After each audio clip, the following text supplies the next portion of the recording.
ಮತಗಳವು ಆರೋಪಕ್ಕೆ ದಾಖಲೆಗಳನ್ನ ಕೇಳಿದ ಬಿಜೆಪಿಗರು ಬಿಜೆಪಿ ಆರೋಪಗಳಿಗೆ ಸಚಿವ ಪ್ರಿಯಾಂಕ್ ಖರ್ಗೆ ತಿರುಗೇಟನ್ನ ನೀಡಿದ್ದಾರೆ. ಇಲ್ಲಿ ರಾಹುಲ್ ಗಾಂಧಿ ಎಲ್ಲಿಯೂ ಕೂಡ ಬಿಜೆಪಿ ಹೆಸರನ್ನ ಪ್ರಸ್ತಾಪಿಸಿಲ್ಲ. ಬಿಜೆಪಿ ಆರೋಪಗಳಿಗೆ ಸಚಿವ ಪ್ರಿಯಾಂಕ್ ಖರ್ಗೆ ತಿರುಗೇಟನ್ನ ನೀಡಿರುವಂತದ್ದು. ರಾಹುಲ್ ಗಾಂಧಿ ಎಲ್ಲಿಯೂ ಕೂಡ ಬಿಜೆಪಿ ಹೆಸರನ್ನ ಪ್ರಸ್ತಾಪಿಸಿಲ್ಲ. ಆದರೆ ಬಿಜೆಪಿ ನಾಯಕರು ಯಾಕೆ ಉತ್ತರವನ್ನ ನೀಡ್ತಾ ಇದ್ದಾರೆ ಅಂತ ಪ್ರಶ್ನೆ ಮಾಡಿದ್ದಾರೆ. ಮತಗಳುಪಿನ ಬಗ್ಗೆ ನಿಮ್ಮ ಅಧಿಕಾರಿನೇ ದೂರು ಕೊಟ್ಟಿದ್ರು.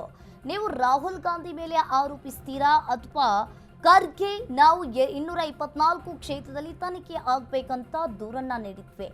ಆದರೆ ನೀವು ಯಾಕೆ ಉತ್ತರವನ್ನ ನೀಡ್ತಿಲ್ಲ? ಬಿಜೆಪಿ ನಾಯಕರಿಗೆ ಸಚಿವ ಪ್ರಿಯಾಂಕ್ ಖರ್ಗೆ ತಿರುಗೇಟನ್ನ ನೀಡಿದ್ದಾರೆ.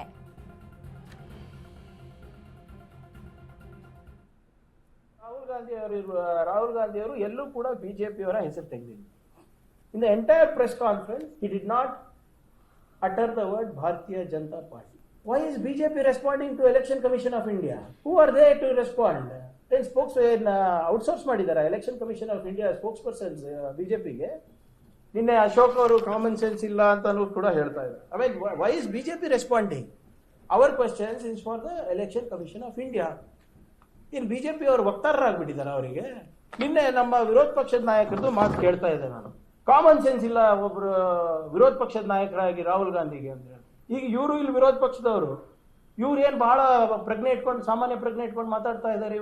ಇವತ್ತು ನಾನು ವಿರೋಧ ಪಕ್ಷದ ನಾಯಕರಿಗೆ ಹೇಳಕ್ ಬಯಸ್ತಾ ಇದ್ದೀನಿ, ದಯವಿಟ್ಟು ನೀವು ಸಾಮಾನ್ಯ ಪ್ರಜ್ಞೆ ಇಟ್ಕೊಂಡು ಜವಾಬ್ದಾರಿಯಿಂದ ಮಾತಾಡೋದು ಕಲೀರಿ.